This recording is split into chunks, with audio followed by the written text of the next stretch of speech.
Bismillahirrahmanirrahim. Assalamualaikum warahmatullahi wabarakatuh.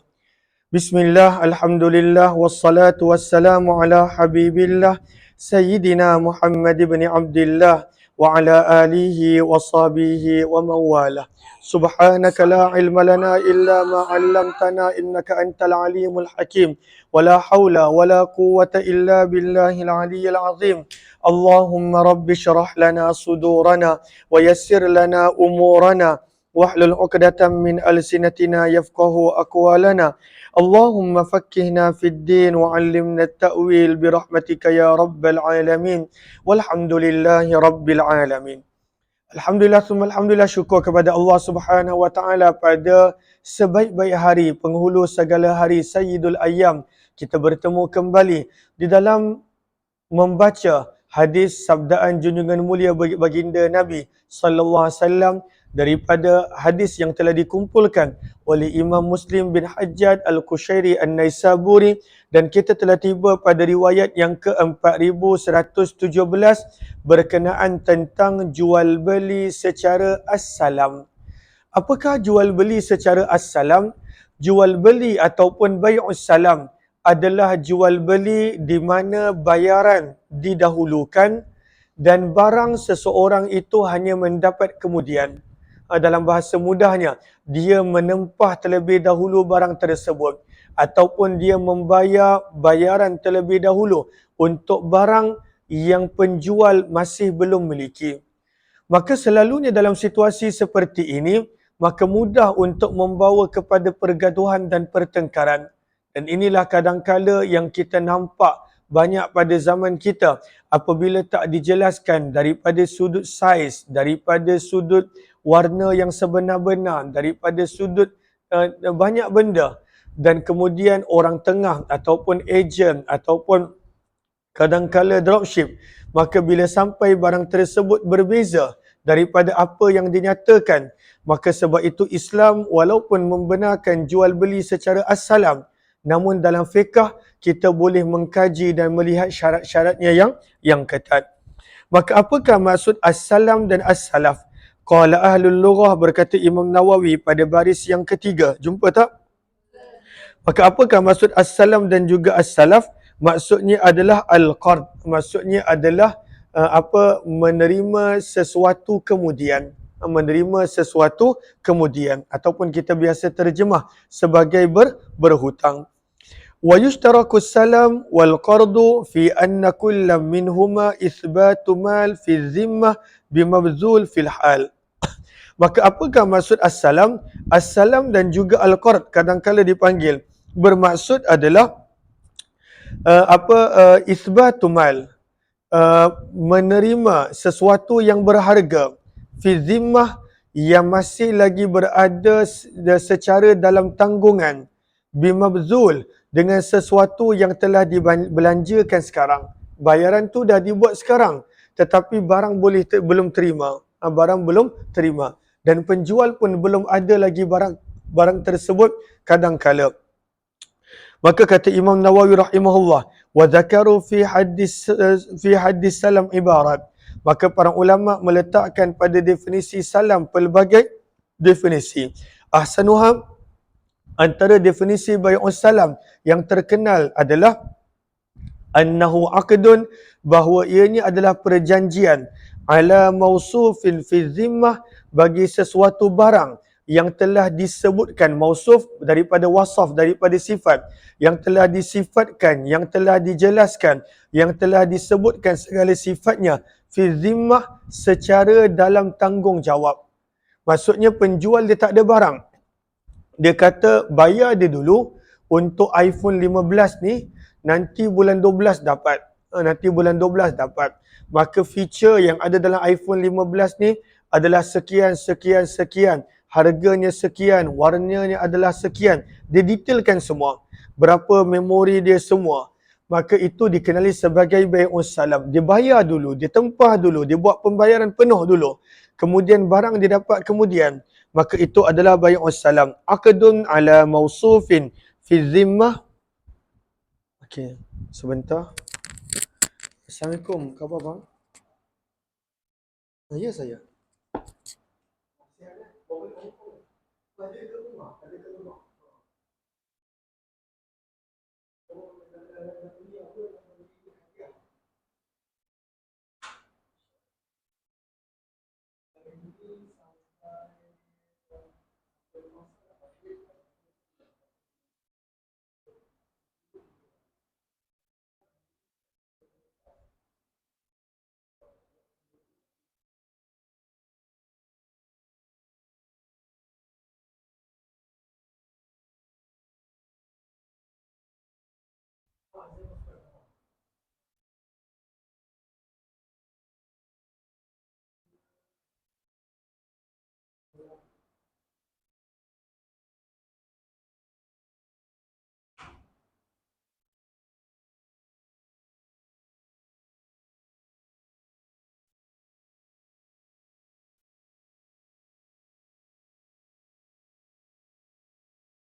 Mana hadis berapa tadi?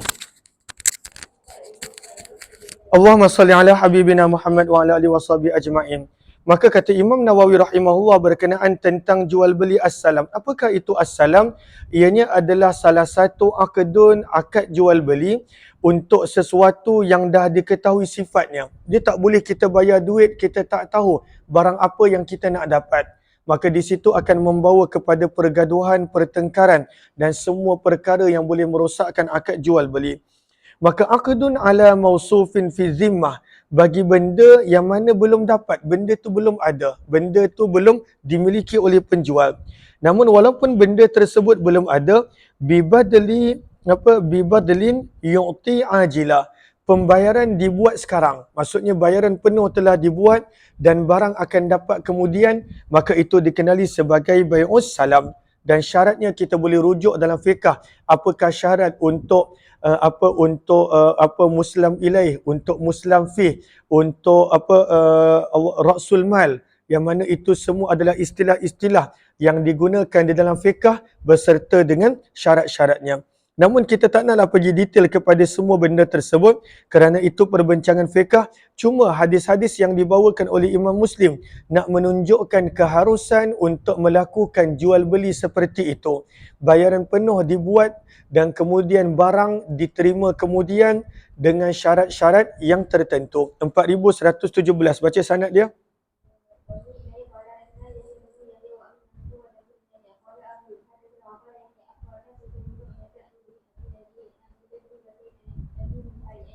Daripada Abdullah bin Abbas radhiyallahu ta'ala anhuma qala, beliau telah berkata, qadiman Nabi sallallahu alaihi wasallam al-Madinah. Nabi SAW telah tiba di Madinah, wahum yuslifun, dalam keadaan penduduk Madinah mereka melakukan jual beli secara pembayaran terlebih dahulu dan barang kemudian. Dan mereka buat bai'us salam dalam apa? Fi thimar, dalam buah-buahan. As-sanah was-sanatain, untuk tempoh setahun dan 2 tahun. Maksudnya bayar dulu, buah akan dapat dalam tempoh setahun ataupun 2 tahun. Maka Nabi pun bersabda, man salafa fi tamrin, barang siapa yang menjual secara berjanji, maksudnya barang akan dapat kemudian, duit dia ambil dulu. Fal yuslif, maka hendaklah dia melakukan jualan tersebut fi kailim ma'lum, pada sukatan yang diketahui, yang disepakati, wa waznim ma'lum, pada timbangan yang disepakati, ila ajalin ma'lum, pada tempoh yang disepakati. Kena jelas berapa banyak kilo kurma akan dapat, bila akan bayar, semua tu kena jelas. Dia tak bolehlah nak jual kata semua buah yang ada kat pokok ni saya akan bagi untuk tempoh 2 tahun kepada kamu kalau bayar sekarang. Maka tak pasti berapa banyak buah yang dapat. Maka ianya sangat jelas di dalam bai'us salam. Sama juga bila kita terima duit dan kita adalah ejen orang tengah, maka ianya juga dikenali sebagai bai'us salam. Kita kena benar-benar jelaskan apakah barang yang orang tersebut terima. Jangan pula kita pun tak tahu apa yang kita jual. Daripada berat dia, daripada saiz dia, daripada segala benda yang berkenaan tentang produk tersebut. 4118. Maka zaman kita, bai'us salam ni mudah faham, adalah jual beli yang dilakukan oleh dropship kadang-kala. So dia tak ada barang, dia sekadar promote untuk barang yang dia tidak ada. Maka dia perlu belajar berkenaan tentang syarat-syarat di dalam bai'us salam. 4118, baca sanad dia.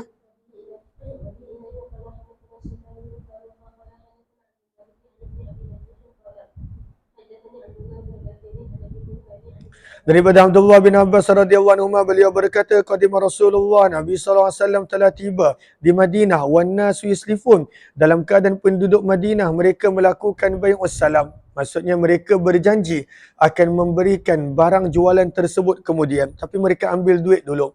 Faqala lahum Rasulullah, maka Nabi pun bersabda kepada mereka, man aslafa, barang siapa yang melakukan jual beli as-salam, fala yuslif, maka janganlah dia melakukan kecuali pada sukatan dan timbangan yang disepakati, yang diketahui. 4119 yang ni kita tidak terjemahkan sebab riwayatnya lebih kurang sama. Wa bihi ilaihi qala hadatsana Yahya bin Yahya wa Abu Bakar bin Abi Syaibah wa Ismail bin Salim jami'an an ibni Uyainah an ibni Abi Najin bi hadzal isnad bimithli hadits Abdul Warith wa lam yadhkur ila ajalim ma'lum. Riwayat yang seterusnya 4120 pun riwayat yang lebih kurang sama, maka kita tidak terjemahkan, kita akan baca sanadnya sahaja. Wa bihi ilaihi qala hadatsana Abu Quraib wa ibnu Abi Umar qala hadatsana Waqi'un tahwil wa bihi ilaihi qala wa hadatsana Muhammad bin Bashar qala hadatsana Abdurrahman bin Mahdi kilahuma an Sufyan an ibn Abi Najih bi isnadihim misla hadis ibn Uyainah fa dzakara fihi ila ajalin ma'lum. Imam Nawawi, Imam Muslim seterusnya membawakan 3 hadis berkenaan tentang haram al-ihtikar. Apakah maksud al-ihtikar? Menyimpan stok fil akwat pada makanan-makanan asasi. Sebab makanan asasi diperlukan. Namun bukanlah semua keadaan makanan asasi menyimpan stok adalah haram. Maka ada penjelasannya yang diberikan oleh Imam Nawawi rahimahullahu ta'ala pada baris yang kedua. Kata Imam Nawawi, qala ashabuna, berkata para ulama mazhab Syafi'i, al-ihtikarul muharram, penyimpanan stok makanan asasi yang diharamkan, huwal ihtikaru fil aqwati khassah, ianya hanya khusus untuk makanan asasi. Kalaulah kita pergi simpan stok kosmetik, maka tak ada masalah, tak haram. Kita pergi simpan stok iPhone 15 nanti, nak tunggu beberapa bulan sampailah permintaan tinggi baru nak jual, maka itu tidaklah haram. Dalam mazhab Syafi'i, yang diharamkan adalah penyimpanan stok. Kata Imam Nawawi, menurut Imam Nawawi, berkenaan tentang makanan, benda-benda yang asasi, benda yang diperlukan, seperti minyak kalau masyarakat Malaysia, beras sebab semua orang makan nasi, dan juga perkara-perkara yang berkaitan dengan yang dikategorikan sebagai perkara asas yang diperlukan oleh rakyat, oleh manusia. Lalu kalaulah disimpan stok, maka akan menjadi haram bila bukan semua keadaan. Wa huwa an yashtariya ta'am fi waqtil ghala. Sebagai contoh, seseorang itu dia membeli semua stok makanan yang ada, kemudian wala yabi'uhu, dia tak nak menjualnya fil hal sekarang, bal yaddakhiruh, tetapi dia menyimpan stok tersebut liyaghlu thamanah, supaya dia boleh jual ketika mana harga naik. Maka itu perbuatan tersebut haram. Orang inginkan beras, dia sengaja simpan. Orang inginkan minyak masak, dia sengaja simpan. Orang inginkan gula, dia sengaja simpan. Nak tunggu harga lagi mahal, lagi mahal.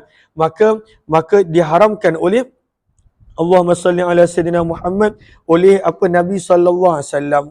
Maka kalaulah ketika mana ada keperluan barang tersebut disimpan stok, maka pada waktu itu adalah haram. Fa amma idza ja'ahu min qaryatihi, tapi kalaulah contoh barang makanan tersebut dia bawa daripada tempat lain, awishtarahu fi waqtir rukhas wadakharah, ataupun dia beli ketika mana barang tersebut tak diperlukan. Contoh waktu biasa, barang tu tak ada keperluan, dia pun beli dan dia pun simpan untuk tujuan yang tertentu, untuk sebagai food security, sebagai jaminan keselamatan makanan untuk dia dan sebagainya. Ila aklih, untuk tempoh dia makan, untuk lihajati, keperluan dia, ataupun pada waktu itu untuk tujuan yang lain, maka itu tidaklah dikira sebagai menyimpan stok makanan yang diharamkan. Yang diharamkan adalah jika dia sengaja simpan ketika mana orang memerlukan dan tujuannya disimpan bukan untuk diri dia, tetapi untuk dijual ketika waktu lebih mahal, maka itulah yang diharamkan. Jelas ke jelas? 4121 baca sanad dia.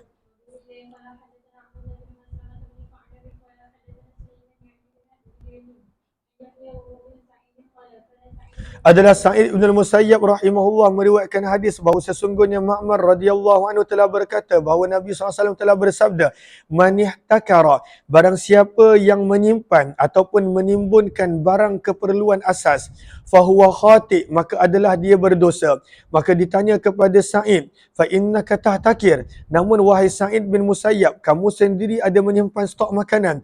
Maka Sa'id bin Musayyab berkata, sesungguhnya Ma'mar perawi hadis ini sendiri, alladhi kana yuhaddithu hadzal hadis kana yahtakir, dia juga ada menyimpan stok makanan. Maka daripada sini menjadi dalil, kalaulah menyimpan stok makanan bukan tujuan untuk memainkan harga pasaran ataupun menjual ketika mana harga mahal, maka tidaklah berdosa. Kalaulah kita simpan untuk keluarga kita, untuk keperluan kita, maka tidaklah berdosa. 4122 baca sanad dia.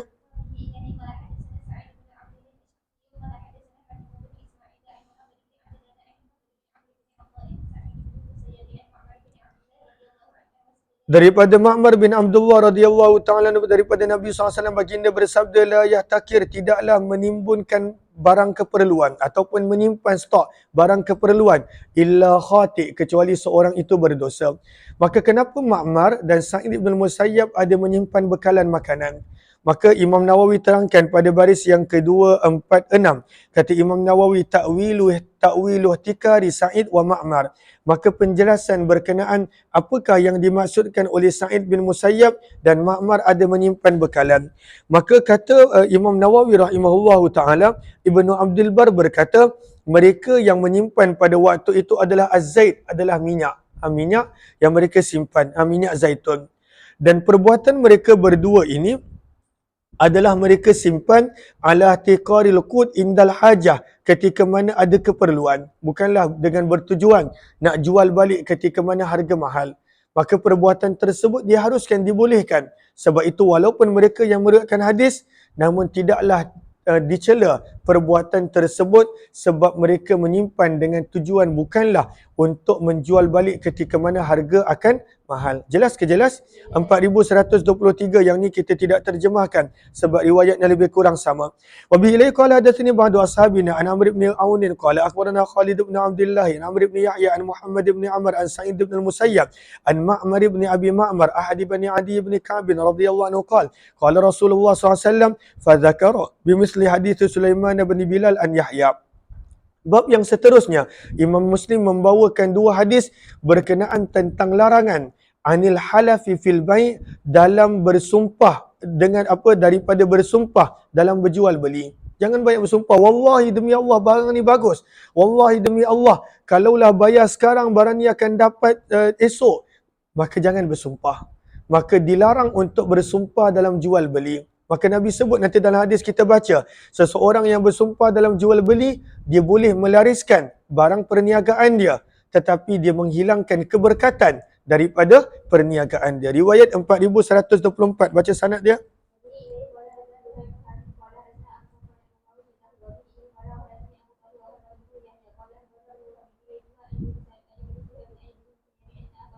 Sesungguhnya Abu Hurairah radhiyallahu ta'ala telah berkata, sami'tu Rasulullah, aku telah mendengar Nabi sallallahu alaihi wasallam yaqulu, bersabda, al-halifu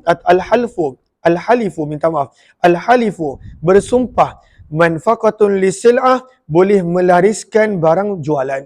Dengan bersumpah kita boleh melariskan barang. Demi Allah janji, sumpah wallahi billahi tallahi, macam-macam sumpah. Maka sabda Nabi, itu boleh melariskan barang jualan. Namun mamhaqatun lirribhi, boleh menghilangkan berkah pada keuntungan, hilang keberkatan. Bila terlalu banyak bersumpah, menghilangkan keberkatan dalam perniagaan. Maka tak perlu untuk bersumpah. 4125, baca sanad dia.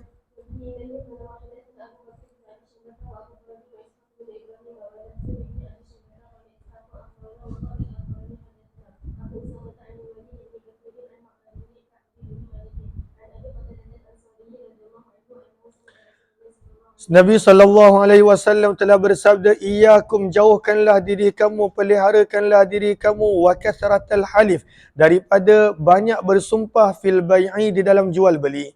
Maka janganlah memperbanyakkan bersumpah sewaktu jual beli. Fa innahu, kerana sesungguhnya banyak bersumpah, yunafik, boleh melariskan jualan, summa yamhaq, namun kemudian menghilangkan keberkatan. Hilang keberkatan apabila kita banyak bersumpah dalam jual beli. Seterusnya, kita nak menerangkan hadis-hadis tentang syuf'ah. Dan ada banyak hadis yang dikongsikan tentang syuf'ah. Ada 3 hadis yang Imam Muslim kongsikan tentang syuf'ah. Apakah itu syuf'ah? Syuf'ah adalah tuntutan yang boleh dilakukan oleh seorang rakan kongsi apabila sesuatu perkongsian yang ada, terutamanya pada tanah, pada binaan, pada rumah, terutamanya pada al-aqar. Maksudnya contohnya saya ada rakan kongsi. Saya ada rakan kongsi dengan partner saya. Katakanlah 50-50. Maka partner saya ni, rakan kongsi saya ni, katakanlah nama dia Abdullah. Kami ada satu tanah yang mana besarnya 10 ekar contoh. Maka 50-50 hak dia mungkin 5 ekar, hak saya 5 ekar. Tetapi belum dibahagi-bahagikan. Ghairul maksum, belum dibahagi-bahagikan. Tiba-tiba dia menjual saham dia, menjual dia punya bahagian kepada orang lain sebelum dia maklumkan kepada saya, sebelum dia maklumkan kepada rakan kongsi.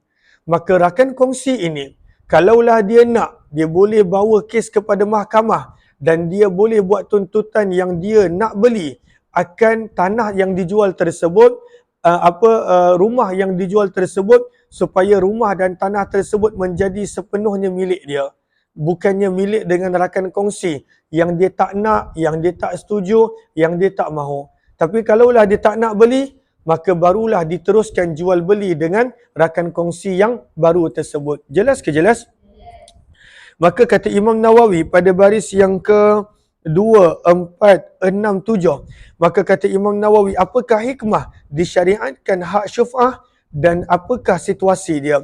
Kata Imam Nawawi, qala ulama, para ulama telah berkata, al-hikmatu, hikmah di dalam mensabitkan hak syuf'ah adalah izalatud darar, untuk menghilangkan kemudaratan anis syarik daripada rakan kongsi. Wa khussat bil aqar, dan hak syuf'ah ini khusus di dalam jual beli barang benda-benda yang seperti tanah. Aqar maksudnya yang tak boleh diangkut pindah, seperti tanah, seperti rumah, seperti bangunan. Maka ini dipanggil sebagai al-aqar. Li'annahu akbarul anwa'i darara, kerana mempunyai rakan kongsi yang tak dimahukan di dalam sesuatu perkara yang seperti tanah, bangunan dan rumah, itu lebih banyak mudarat dia. Wattafaqu, dan semua para ulama telah sepakat bahawa tidak ada syuf'ah pada benda-benda yang boleh dipindahkan, seperti pada binatang ternakan, pada pakaian, pada barang-barang, pada semua jenis benda yang boleh al-manqul dipindahkan. Berkata Qadhi Iyad, wasyadza ba'dun nas, namun ada sebahagian mempunyai pandangan terpencil, dia mengatakan boleh, namun pandangan ini adalah ditolak. Okey, maka daripada sini kita belajar bahawa syuf'ah adalah boleh apabila sesuatu perkongsian itu belum dibahagi-bahagikan. Sebab itu kata Imam Nawawi pada baris yang kedua, 4, 5. Pada baris yang kelima, kata Imam Nawawi, wa ajma'al muslimun, para ulama telah sepakat ala subuti syuf'ah, bahawa adanya hak tuntutan syuf'ah lisyarik, untuk rakan kongsi, fil aqar, bagi properti, bagi benda yang tak boleh dipindahkan, malam yuksam, selagi mana belum dibahagi-bahagikan bahagian. Contohnya, kami dan saya dan rakan kongsi saya ada tanah 10 ekar. Kami bayar harga tanah tu 50-50. Maka hak milik tu jelas 50-50.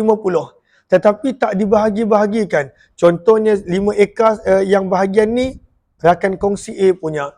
5 ekar yang ini saya punya. Maka tak disebutkan. Maka bila belum dibahagi-bahagikan, semua para ulama sepakat kata adanya syuf'ah pada sesuatu properti seperti tanah, rumah, bangunan yang belum dibahagi-bahagikan. Tetapi kalaulah dah dibahagi-bahagikan, contohnya dah ada sempadan, tanah ni 5 ekar kau punya, tanah ni 5 ekar aku punya, dah ada sempadan, dah dibahagi-bahagikan, maka itu adalah baris yang kedua, 4, 6, 8, 9. Wa ammal maksum, jumpa tak? Maka kalaulah contoh pembahagian telah dibuat, mereka beli sama-sama 10 ekar, tetapi telah dibahagi-bahagikan tanah tersebut ataupun rumah tersebut ataupun bangunan tersebut. Fahal yathbutu fihi syuf'ah bil jiwar, maka adakah ada tuntutan syuf'ah kerana daripada sudut hak kejiranan? Maka para ulama berbeza pendapat. Imam Syafi'i, Malik, Ahmad, majoriti para ulama menyebut la tasbutu bil jiwar, tidak ada lagi tuntutan hak syuf'ah, dah tak ada dah. Sebab dah tak ada mudarat. Walaupun ada, mudarat tu tak banyak. Seperti kalaulah masih berkongsi tanpa pembahagian. Maka sekarang ni dah dibahagi-bahagi, maka tidak ada hak syuf'ah. Namun Imam Abu Hanifah kata, masih ada. Sebab itu dua baris selepas tu, wa qala Abu Hanifah wa Thawri tasbutu bil jiwar. Walaupun dah dibahagi-bahagikan, tetap ada tuntutan syuf'ah. Jelas ke jelas? Okey, baca riwayat dia 4126.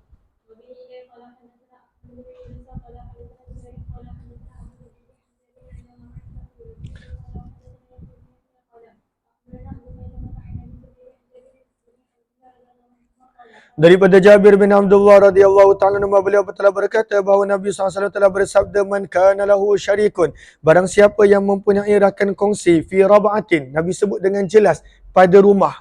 Maka daripada sinilah majoriti para ulama menyebut benda yang boleh dipindahkan, boleh dikalihkan, maka tidak ada syuf'ah. Walaupun ada perkongsian, maka barang siapa yang mempunyai rakan kongsi fi rab'atin, pada rumah, au nakhlin, ataupun kebun, sesuatu yang tak boleh dipindahkan ataupun dalam bahasa Arab disebut sebagai al-aqar, falaisa lahu, maka tidak boleh untuk dia menjual hatta sehingga yu'zina syarikah, mengizinkan rakan kongsinya. Fa in radiya, maka kalaulah dia mahu, akhadha, dia boleh ambil tanah tersebut, rumah tersebut dalam kurungan bil bai'i, dengan dia kena beli. Bukanlah maksud dia ambil percuma, dia kena beli dengan harga yang rakan kongsi dia ingin jualkan. Wa in kariha, dan kalaulah dia tidak mahu, taraka, dia boleh untuk tak beli dan dia perlu bersedia untuk menerima rakan kongsi yang baru. Jelas ke jelas?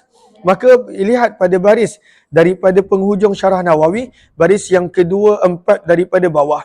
Maka kata Imam Nawawi, apakah hukum kena minta izin terlebih dahulu ataupun membuat tawaran? Izin maksudnya membuat tawaran. Bukanlah bererti kalaulah rakan kongsi tu tak izinkan tak boleh jual. Dia punya maksud izin di sini adalah dia nak beli ke tak. Kalaulah dia tak nak beli, orang ni boleh jual bahagian perkongsian dia dan pembeli tu dia mesti bersedia untuk berkongsi dengan rakan kongsi penjual yang lama. Maka adakah tawaran ini wajib ataupun tidak? Maka kata para ulama, fahuwa mahmulun inda ashabina, di sisi para ulama Syafi'i, ianya adalah an-nadab, ianya adalah sunat, tak wajib untuk offer kepadanya. Kalaulah tidak offer kepada rakan kongsi tersebut, wa karahati bai'ihi qabla i'lami karahata tanzih, maka makruh menjual sebelum daripada mengoffer kepada orang tersebut, makruh tanzihi. Jelas ke jelas? Walaysa biharam, namun taklah haram. Cuma kalaulah dia menjual kepada orang lain dan kemudian rakan kongsi dia ingin untuk membuat tuntutan syuf'ah, maka itu adalah hak dia untuk buat. Terus riwayat 4127.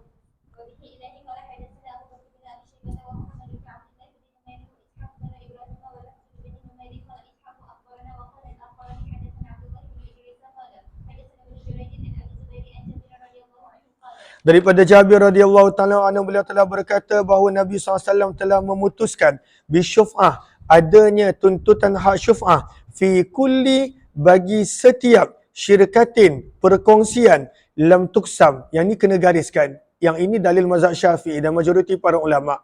Selagi mana properti, tanah, rumah, bangunan, benda-benda yang tak boleh dipindahkan, kebun, selagi mana belum dibahagikan, lam tuksam, maka ini adalah cara para ulama mengeluarkan permasalahan fiqah. Maka lam tuksam, belum dibahagi-bahagikan.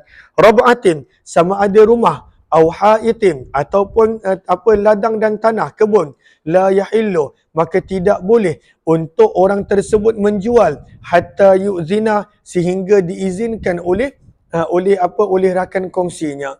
Maksud daripada izinkan apakah dia? Maka dalam hadis Nabi bersabda, fa in syaa, maka jika rakan kongsi tersebut mahu, akhadha, dia perlu ambil dengan membeli bahagian tersebut.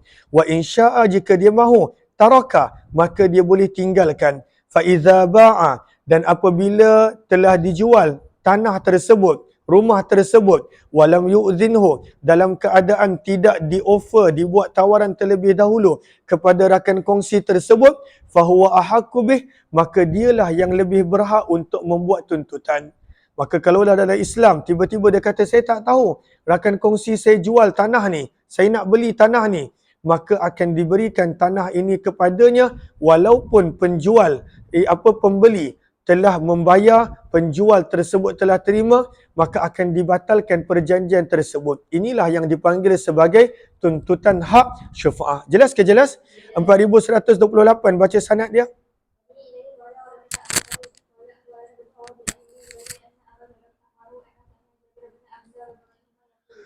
Jabir bin Abdullah radhiyallahu ta'ala telah berkata, Nabi SAW telah bersabda, asyuf'atu fi kulli syirkin, terdapatnya tuntutan syuf'ah pada setiap perkongsian. tapi bukan benda yang boleh dipindahkan. Fi ardin, pada tanah, au raba'in, atau rumah, au haitin, ataupun kebun dan ladang. La yasluh, tidak selayaknya, ayyabi'a, untuk menjual perkongsian yang dimiliki tersebut, sehingga yang rida. Maka yang rida ni kena gariskan. Yang rida ni menjelaskan apakah maksud kena minta izin.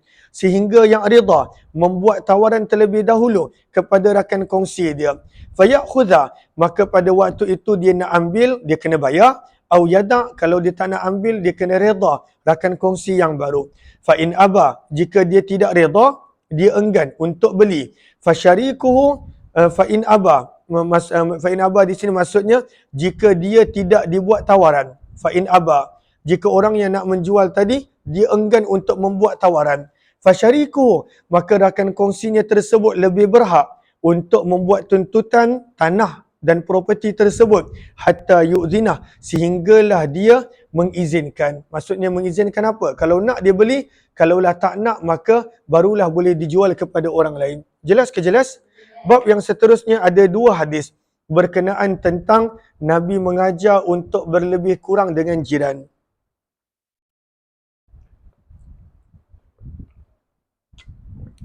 Maka kena faham, orang dulu rumah dia bukan rumah batu ataupun kayu.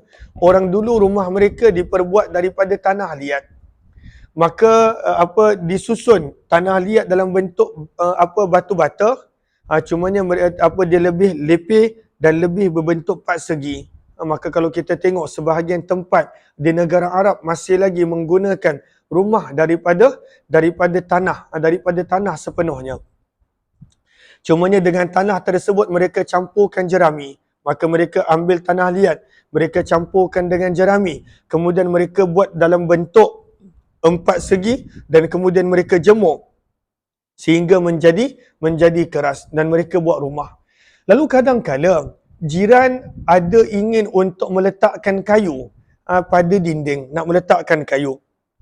Sama ada nak meletakkan kayu kerana nak memperbaiki atap, ataupun nak meletakkan kayu sehingga kerana nak membuat lubang pada dinding tersebut. Namun apa yang berlaku, kerana rumah tersebut adalah daripada tanah, maka jiran sebelah kadangkala jatuh tanah dia. Bukanlah jatuh banyak, cuma jatuh sedikit. Maka kadangkala boleh membawa pergaduhan. Maka Nabi kata, kalaulah jiran nak buat begitu, maka izinkanlah. Sebab kalaulah jatuh tanah tersebut, boleh ambil tanah liat balik, boleh tampal balik. Dan itu yang berlaku kalaulah musim hujan. Bila berlaku hujan, mereka akan tampal balik rumah mereka. Sebab tanah liat tersebut, dinding dia tebal. Tak adalah kalau sekali hujan, maka terus runtuh rumah. Tidaklah begitu. Maka Nabi SAW menggalakkan untuk gharzil khashab, membenarkan jiran untuk menyandarkan ataupun melubangkan pada dinding rumah kerana ingin untuk memasukkan kayu. 4129, baca sanad dia.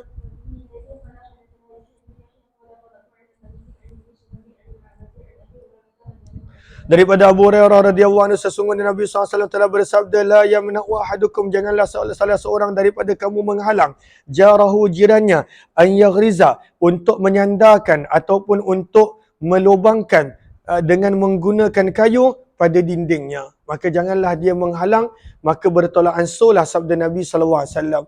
Berkata perawi, kemudian Abu Hurairah telah berkata, mali arakum anha mu'ridin, mengapa aku melihat kamu semua berpaling daripada hadis ini? Wallahi, demi Allah, la armiyan nabiha, pasti dan pasti aku akan melemparkannya baina aktafikum, di antara bahu-bahu kamu. Maksudnya Abu Hurairah kata, aku akan riwayatkan hadis ini walaupun kamu tidak suka. Riwayat seterusnya 4130, yang ini kita tidak terjemahkan sebab riwayatnya lebih kurang sama. Wa bi ila qala hadatsana Zuhair bin Harb qala hadatsana Sufyan bin Uyainah tatawil wa bi ila qala hadatsani Abu Tahir wa Harmalah bin Yahya qala akhbarana Ibn Wahb qala akhbarana Yunus tatawil wa bi ila qala hadatsana Abdul Humaid qala akhbarana Abdul Razzaq qala akhbarana Ma'mar kulluhum an az-Zuhri bi hadzal isnad nahwah. Bab yang seterusnya berkenaan tentang haram menganiaya, waghasab, dan merampas tanah milik orang lain walaupun sejengkal. Kita tahu tanah ni milik dia, kita ambil sejengkal masukkan dalam sempadan kita, hukumnya adalah haram walaupun kadar sejengkal. 4131, baca sanad dia.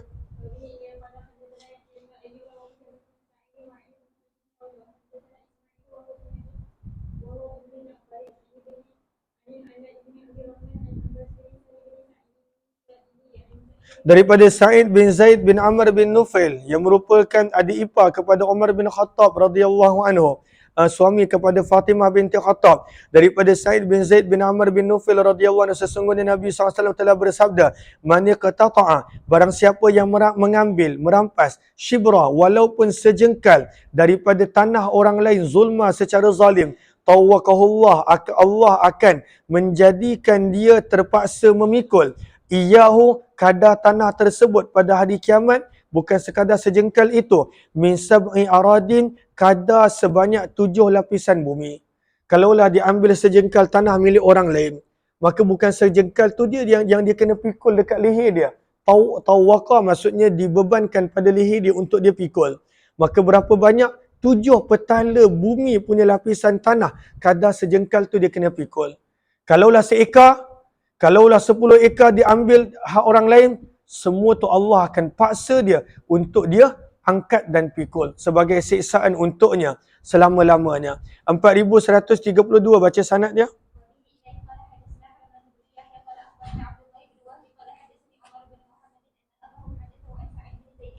Daripada Sa'id bin Zaid bin Amr bin Nufail radhiyallahu anhu, anna Arwah, sesungguhnya ada seorang wanita bernama Arwah, khasamathu, telah menuduh Sa'id bin Zaid radhiyallahu anhu fi ba'di darih, bahawa Zaid telah mengambil sebahagian daripada tanah milik dia. Dia kata Sa'id bin Zaid ni rampas tanah dia, padahal tak berlaku pun.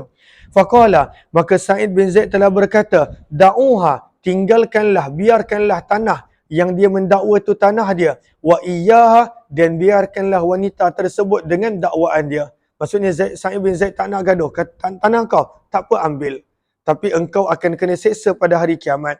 Maka kata Sa'id bin Zaid, aku telah mendengar Nabi SAW bersabda, man akhadha shibran, barang siapa yang mengambil walaupun kadar sejengkal minal ardi, daripada tanah, bighairi haqqih, yang bukan haknya, tuwiqahu, akan dipaksa dia untuk memikul pada lehernya, fi sab'i aradin, kadar tanah tersebut sebanyak 7 lapisan bumi pada hari kiamat.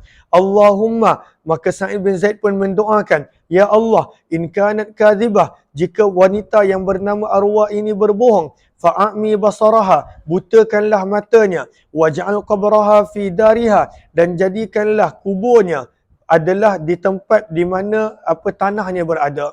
Nak bergaduh sangat tentang tanah, matikan dia dalam tanah tersebut, ya Allah.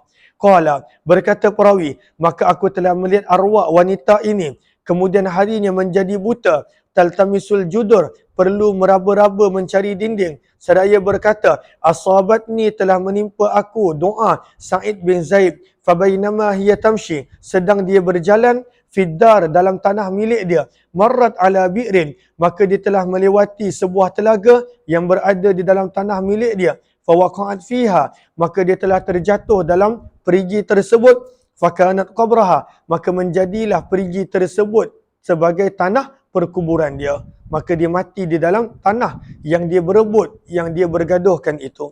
Riwayat 4133, baca sanad dia.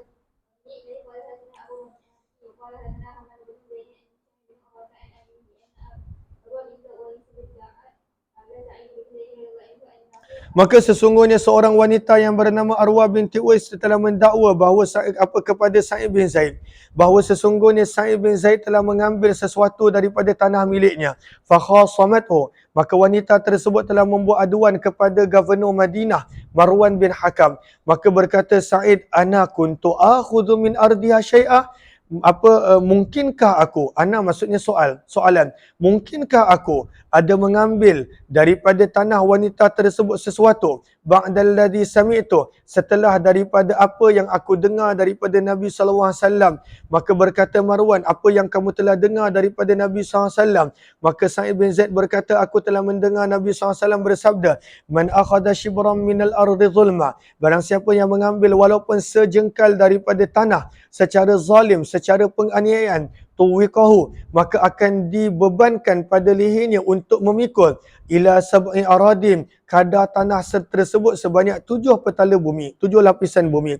Maka Marwan bin Hakam pun berkata kepada Sa'id bin Zaid, la as'aluka bayyinah, aku tidak akan lagi meminta kamu membawa saksi untuk sebarang pertuduhan selepas ini. Faqala, maka Sa'id bin Zaid pun berdoa kerana dia merasakan dirinya teraniaya. Allahumma ya Allah, In kanat kadhibah, jika wanita ini berbohong, maka butakanlah pandangan matanya. Waqtulha, matikanlah dia di dalam tanahnya. Qala, berkata perawi, fama matat, maka tidaklah wanita tersebut mati sehingga telah buta matanya. Summa bainah hiya tamshi, sedang wanita tersebut berjalan di tanah miliknya. Idh waqa'at, maka dia telah terjatuh. Fi hufratin famatat, pada sebuah lubang yang berada di tanahnya, lalu mati meninggal dunia. 4134. Yang ini kita tidak terjemahkan sebab lebih kurang sama riwayatnya.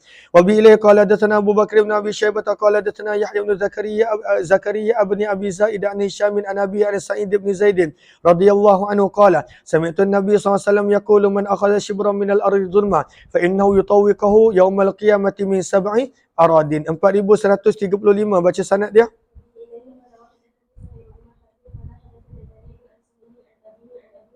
Daripada Abu Hurairah radhiyallahu anhu, beliau telah berkata bahawa Nabi SAW telah bersabda, la ya'khudh, jangan pernah mengambil seorang pun daripada kamu shibran, walaupun sejengkal daripada tanah, bighairi haqqi, yang bukan miliknya, illa kecuali tawakahullah, Allah akan menjadikan dia terpaksa memikul pada lehernya tanah tersebut, ila sab'i aradin, kadar 7 lapisan bumi pada hari kiamat. 4136. Maka hadis ini menerangkan bahawa apabila Aisyah diketahui bahawa Abu Salamah bin Abdul Rahman ada bergaduh tentang tanah, maka Aisyah kata biarkanlah tanah tersebut, tak payah nak bergaduh, kerana tak berbaloi kalaulah kita mengambil hak orang, maka kita akan terseksa. Biarlah orang tersebut menganiaya kita, kerana dia akan pasti menerima hukuman yang sangat berat. 4136 baca sanad dia.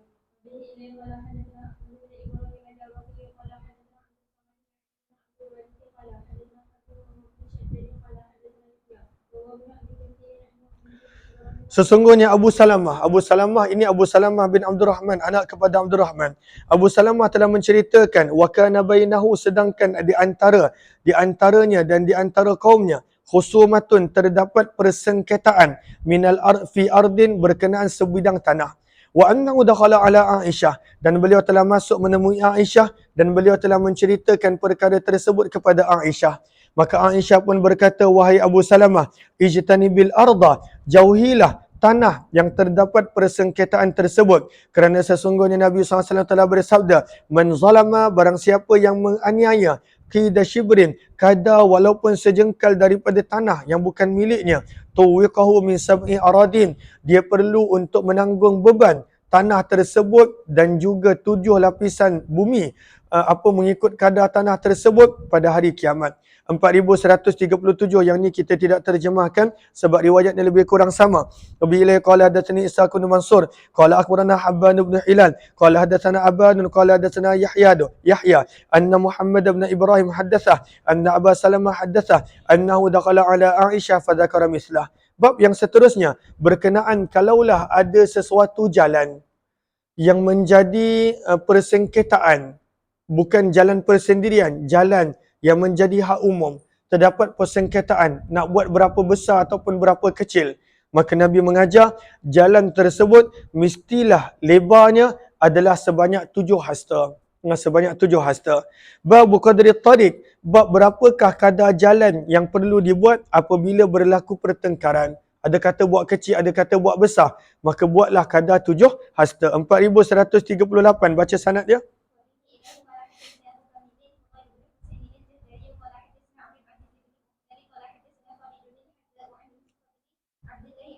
Daripada Abu Hurairah radhiyallahu anhu, sesungguhnya Nabi SAW telah bersabda, idza ikhtalaftum, jika terdapat persengketaan di antara kamu berkenaan tentang lebarnya jalan, ju'ila arduhu, jadikanlah lebar jalan tersebut sab'ata azru, kadar 7 hasta.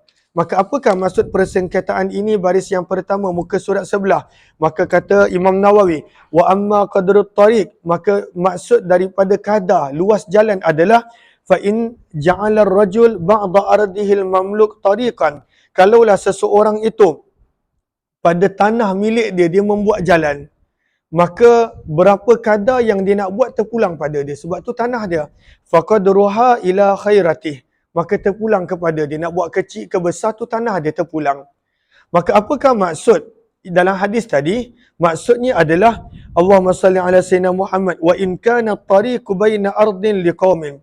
Kalaulah contoh tanah itu adalah tanah umum, milik kerajaan contohnya. Dan kemudian bertengkar, ada yang kata buat kecil, ada yang kata buat besar. Maka barulah untuk buat jalan tersebut, kalaulah berbeza pendapat, maka kena buat kadar 7 hasta.